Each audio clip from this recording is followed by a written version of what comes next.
Brigitte Bardot ou l'art d'être français, c'est difficile de se dire quelle est la chanson qui représente le plus Brigitte Bardot, la plus iconique. Et finalement, on va repartir en 1968, et celui peut-être qui en parle le mieux, c'est un certain Serge Gainsbourg, initial Bébé. Brigitte Bardot ou l'art d'être français, elle a répondu à cette question à notre confrère Arthur de Vatrigan. Comment définiriez-vous l'art d'être français? Elle répond l'élégance, l'érudition, la souveraineté, l'humour, le talent, le charme, le goût et l'amour. Je vous vois sourire, Éric Nolot. Avant de vous donner la parole, hélas, vous dites, parce que vous, tout est foutu, j'ai bien compris. C'est la France d'hier, c'est terminé. Tous les mots par lesquels Brigitte Bardot définissait la France sont devenus suspects. Comment vous voulez dire? L'amour, est-ce que l'amour est suspect? Oui, est-ce que le goût est suspect? L'amour est sous surveillance. Oui. L'élégance, on est passé de Brigitte Bardot à Corinne Maziero et ses exhibitions grotesques. Je peux vous faire la liste. L'érudition, c'est devenu élitiste. C'est une grande érudite, Brigitte Bardot, ce qu'on sait peut-être pas. Et tout ce par quoi elle définissait la France est devenu suspect. Comment voulez-vous que je renonce à mon parti foutuiste? Écoutez, je ne sais pas si je vais... Plus des millions d'adhérents. Mais je ne sais pas si je vais y adhérer. Je ne vais pas me lancer dans le panégyrique de l'actrice, tout a été dit, la superstar. Voilà. En revanche, ce qui me touche le plus, c'est la décision formidablement courageuse de quelqu'un qui appartenait à tout le monde, ses faits et gestes étaient scrutés par des millions de personnes, et qui un jour décide de ne plus appartenir qu'à elle-même. C'est-à-dire, alors c'est la cause animale, c'est la beauté du monde, la beauté de sa vie et la beauté de la vie en général. Je trouve ça incroyable, c'est presque unique dans l'histoire, parce qu'elle aurait pu continuer le cinéma 10 ans, 20 ans avec beaucoup de succès. Ça me touche. Après, le reste m'intéresse évidemment beaucoup, mais c'est ce qui me touche le plus chez elle. Et puis, vous avez Jean-Pierre Elkabbach qui l'invite et qui la met au même rang que Valéry Giscard d'Estaing, François Mitterrand, Marchais. Et puis cette première question, est-ce que vous avez l'impression d'être heureuse vous avez aussi cette notion philosophique du bonheur. Vraiment, on est sur une autre planète. Avec Aïnolo, il y a les Joseph Massescaron. Les intervieweurs de l'époque aussi. Hein. Bien sûr. Baudard, Nourricier, Sarraute, Barjavel. Enfin, vraiment et ils viennent interviewer, et c'est la manière dont elle répond toujours avec une justesse de propos et de ton. Nolot l'a dit, vous l'avez souligné, c'est une personne aussi d'une grande érudition. Hein. On n'a pas assez souligné le rapport qu'elle avait avec Marguerite Yourcenar, qui avait une profonde admiration. Il y a un rapport épistolaire entre Brigitte Bardot et Marguerite Yourcenar. Il y a beaucoup de personnes qui seraient surprises en sachant ça. Or, c'est une personne, Brigitte Bardot, d'une grande culture et d'une grande érudition. Je vous propose d'écouter aussi Pascal Praud, hier midi. Pascal, qu'on embrasse chaleureusement, qui est sorti de ses vacances pour apporter peut-être son analyse sur Brigitte Bardot en disant oui, évidemment, c'est une icône du cinéma, c'est une icône musicale, c'est une icône pour de la mode, mais ça va au-delà. C'est une icône française, c'est une française majuscule. Écoutez. Vous avez dit icône du cinéma. Moi, je dirais icône française. Ça va bien au-delà du cinéma. C'est-à-dire que beaucoup de jeunes femmes se sont appelées Brigitte. Les femmes se coiffaient comme Brigitte Bardot. Elles portaient des robes Vichy comme Brigitte Bardot. Et en fait, elle incarne un âge d'or français de liberté.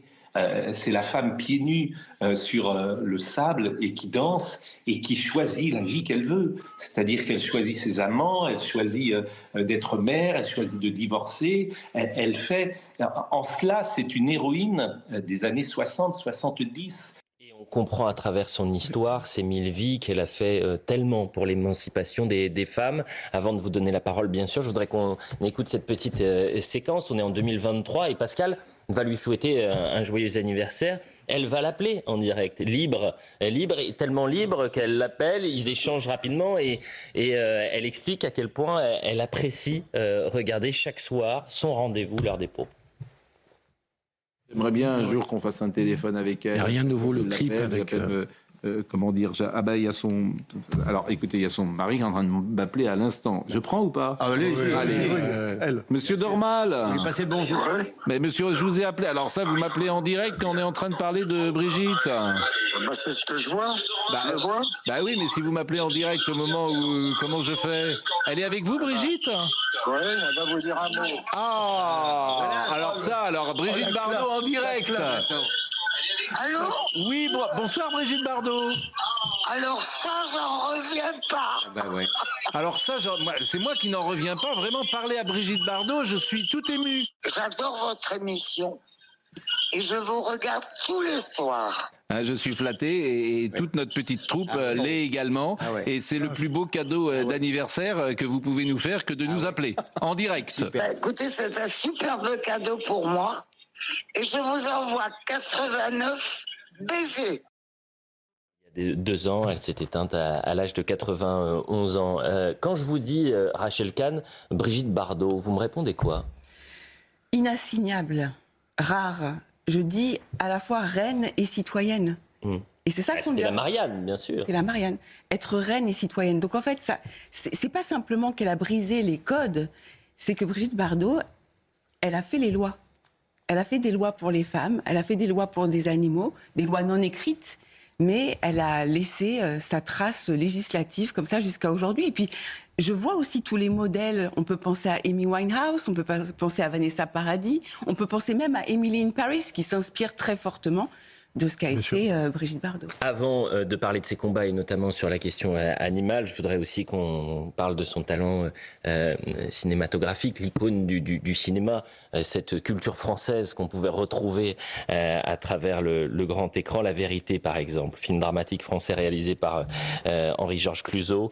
On est en 1960 et cette scène absolument mythique où elle est entourée d'hommes.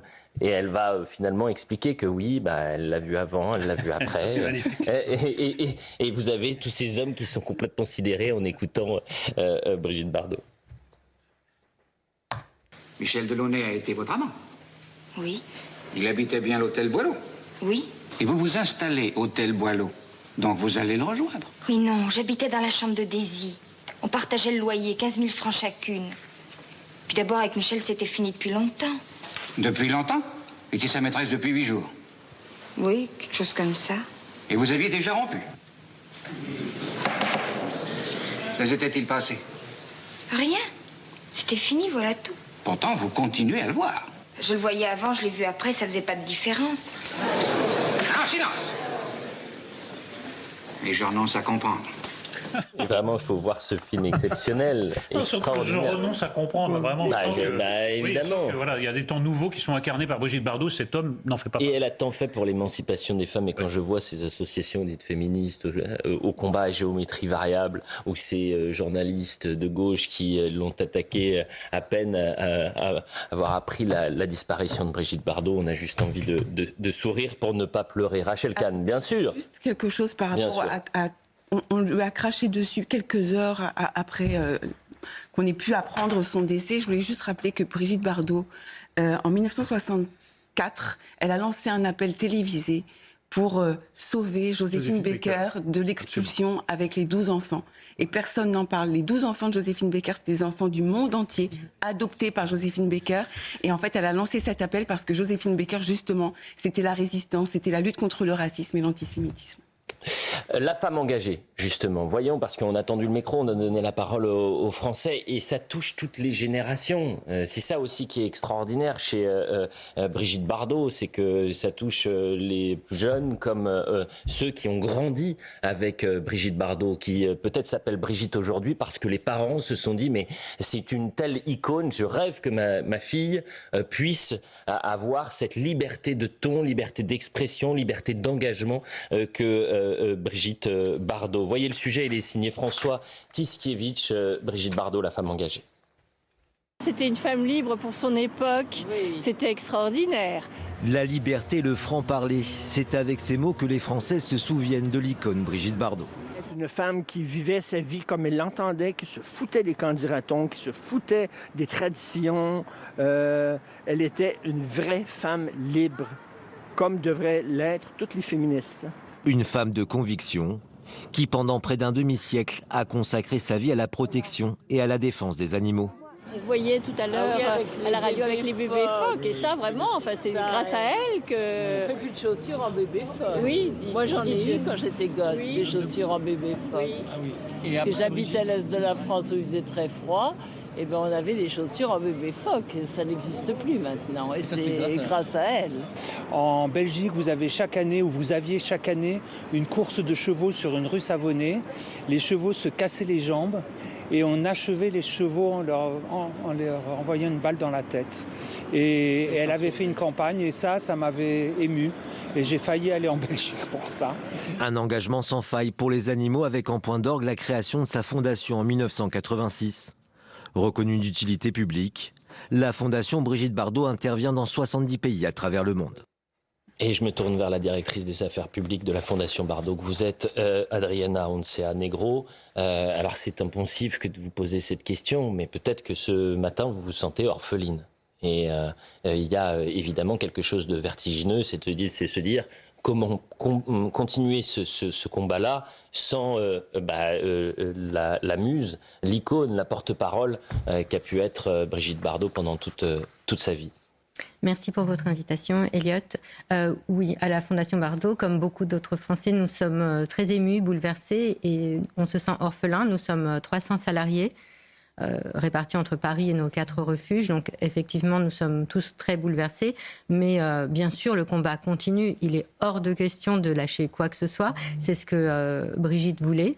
Elle voulait plus que tout, son héritage, la façon de lui rendre hommage, c'est ça, c'est de continuer le combat et d'essayer d'obtenir encore plus de victoires. Elle a obtenu des victoires, comme vous le disiez, Rachel, tout à l'heure. Elle a éveillé les consciences, mais elle a obtenu également des victoires sur le plan législatif. Et cela doit continuer. Il y a encore beaucoup de combats sur lesquels nous sommes engagés. Nous avons plus de 12 000 animaux sous notre responsabilité et beaucoup d'autres que nous allons sauver, que nous continuons à sauver au quotidien. Donc évidemment, voilà, nous sommes tous très tristes, mais plus déterminés que jamais. Mais cette détermination, c'était aussi une femme qui était capable d'envoyer une lettre ouverte et de la publier sur les réseaux sociaux à Emmanuel Macron en disant « Vous êtes en train de me prendre pour une imbécile, vous m'avez menti, vous m'aviez promis des choses et vous ne les mettez pas en application. » Donc c'est aussi ça, finalement, le moteur Brigitte Bardot pour la protection animale. Et exactement. Elle pouvait se mettre en colère. Elle a rencontré Emmanuel Macron en 2018. Il lui a promis des choses. Il n'a pas tenu ses promesses, évidemment, notamment sur l'hypophagie. Donc, elle a été le voir de façon tout à fait cordiale, pleine d'espoir. Et puis finalement, il a déçu tous ses espoirs. Donc, elle s'est fâchée. C'était son franc-parler. Et il lui arrivait de m'appeler et de me dire il faut absolument qu'on travaille sur ce sujet-là. Donc, on va obtenir un rendez-vous avec Madame Yael Braun-Pivet. Il faut absolument que je lui parle de ce sujet. Elle continue à s'impliquer dans tous les dossiers au quotidien. Elle répondait non seulement aux courriers des personnes qui lui écrivaient à la madrague, mais sur tous les dossiers sur lesquels on travaillait, elle s'impliquait au quotidien. Et puis, tout à l'heure, dans votre reportage, on voyait qu'elle était invitée aux côtés de personnalités politiques. Bien sûr. Et en fait, à une époque, et pendant longtemps, Brigitte Bardot était mise au même plan que Charles de Gaulle au niveau du rayonnement qu'elle a. Elle a contribué au rayonnement de la France, au prestige de la France, et en parallèle, son combat pour les animaux a fait énormément, parce qu'elle a mis sa notoriété au service des animaux. On entend la madrague en même temps que vous racontiez, mais on aurait pu garder un tout petit peu la musique, et c'est pas bien grave, on la verra. Voilà, la madrague pour les auditeurs d'Europe 1. C'est la dernière demeure de Brigitte Bardot. Madrague que je crois, elle vous lègue à la Fondation. C'est ce que disait Max Guazzini, le secrétaire général de la Fondation Bardot. Oui, de toute façon, dès le début, à l'âge de 39 ans, elle a arrêté le cinéma. Elle était au Firmament, comme vous le disiez tout à l'heure, mais elle a tout légué à sa Fondation. Voilà. Elle a tout laissé et légué à la Fondation Bardot, Adriana Oncea Negro. Et je te disais, il y a quelque chose d'indécent, bien sûr, de médiocre. C'est-à-dire que vous avez des médias, des responsables politiques. Alors là, il n'y a pas le temps de l'hommage. On n'attend absolument pas avant d'aller sur les polémiques, avant d'aller attaquer. J'ai cette formule de Libération, furie d'extrême droite, à propos de Brigitte Bardot. On reste sans voix. Écoutez ce sujet de la rédaction de CNews, parce que effectivement ces attaques se sont multipliées. Le corps était à peine chaud qu'ils continuaient et commençaient leur salve anti-Brigitte Bardot. Bardot, l'icône des Français devenue icône de l'extrême droite, est un article qui figure sur le site de l'Humanité. Le jour même de sa disparition, certains médias préfèrent jouer sur les polémiques plutôt que de rendre hommage à l'icône du cinéma français. Le Nouvel Obs parle d'une actrice qui a épousé les thèses de l'extrême droite, à droite toute, titre Télérama. Libération la qualifie de lepéniste et écrit une dérive vers la haine raciale. Du côté de la classe politique, les hommages à gauche sont très rares quand ils ne sont pas à charge. À commencer par la députée La France Insoumise Gabrielle Catala. Condamnée 5 fois pour incitation à haine raciale, admiratrice des Le Pen avant de soutenir Zemmour, puis Dupont-Aignan, anti-mouvement MeToo et soutien de Depardieu, transphobe. À quoi bon défendre les phoques lorsqu'on est incapable de reconnaître l'humanité de ses semblables ? La députée écologiste Sandrine Rousseau a de son côté déclaré que l'actrice se préoccupait plus du sort des dauphins que de la mort des personnes migrantes dans la Méditerranée. Et rare, vous dites quelle honte. Rares sont ceux qui ont dit mais attendez, vous plaisantez. Jordan Bardella, même quand tout le pays lève le pied à l'occasion de la trêve de Noël, la presse de gauche poursuit son entreprise de méchanceté. Incapable de produire autre chose que de la haine recyclée, elle passe ses journées à déshumaniser ceux qui osent penser autrement, à les réduire à des caricatures, à les piétiner avec un insondable mépris. Il n'y a plus grand-chose de moralement digne dans tout cela. Voilà, vous avez vécu la France d'hier, vous êtes en train de subir la France d'aujourd'hui. Nous n'avons pas assez d'une émission pour évoquer tout l'héritage de Brigitte Bardot. Qu'est-ce qui va rester de ces gens-là ? Qu'est-ce qui va rester de Madame Rousseau ? Qu'est-ce qui va rester de celui qui a trouvé, pour résumer, une vie et une carrière aussi riche, furie d'extrême droite ? Qu'est-ce qu'ils vont laisser comme trace ? Pas grand-chose, rien, même pas une note en bas de page. Tandis que Brigitte Bardot, elle restera dans l'histoire de France. C'est une légende, évidemment. C'est la légende du XXe siècle. Au XXe siècle, vous avez De Gaulle et vous avez effectivement Brigitte Bardot. Sabrina Berlin-Bouillet. Je disais, c'est triste parce qu'on voit ça qu'en France. Je regardais la presse anglaise, la presse américaine, ils rendent tous hommage à Brigitte Bardot depuis ce week-end. C'est triste de voir que son propre pays, comme ça, peut être divisé sur cette question. Comment ça est-ce possible ? Bien sûr. Alors, Adriana Onceanegro, vous souhaitiez réagir. Je rappelle que vous êtes directrice des affaires publiques de la Fondation Bardot. Merci. Elle a mauvaise presse en France, c'est ça ? Enfin, dans une certaine presse. Dans une certaine minoritaire, presse, bruyante, mais minoritaire. Justement, à l'international, la presse internationale est unanime. Les hommages sont unanimes. Et elle était très connue à l'international comme actrice, mais également comme présidente de la Fondation Brigitte Bardot. Et parce que la Fondation aide d'autres associations dans plus de 70 pays dans le monde. Donc, on a reçu des messages du monde entier, des condoléances et des messages venus du cœur, en plus des messages dans les médias. Et voilà, et ce genre de commentaire est indigne et indécent.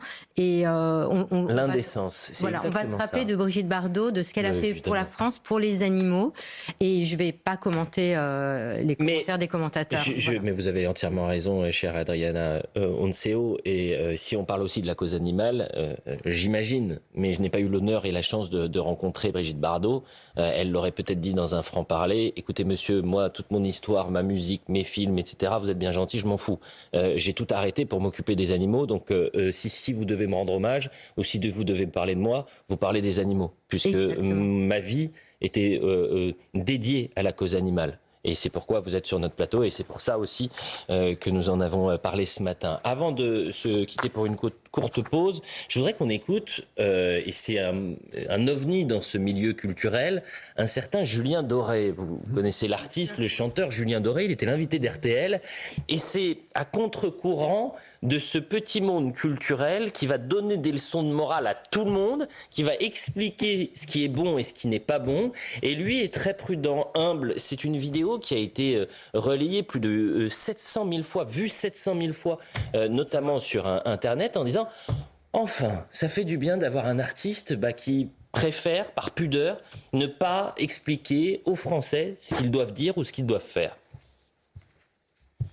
C'est un piège souvent dans lequel tombent pas mal d'artistes, ou en tout cas de figures médiatiques. Je pense que c'est très délicat quand on est des privilégiés, quand notre passion est devenue notre métier, quand au quotidien on se réveille avec comme seule chose à penser faire ce que l'on aime. C'est très très difficile de se laisser porter à un micro pour donner des leçons à celles et ceux qui n'ont pas cette chance-là, déjà de faire ce qu'ils aiment, de se lever avec un sourire le matin. Ouais, je me méfie beaucoup des leçons données. On est dans une société qui culpabilise beaucoup les citoyens.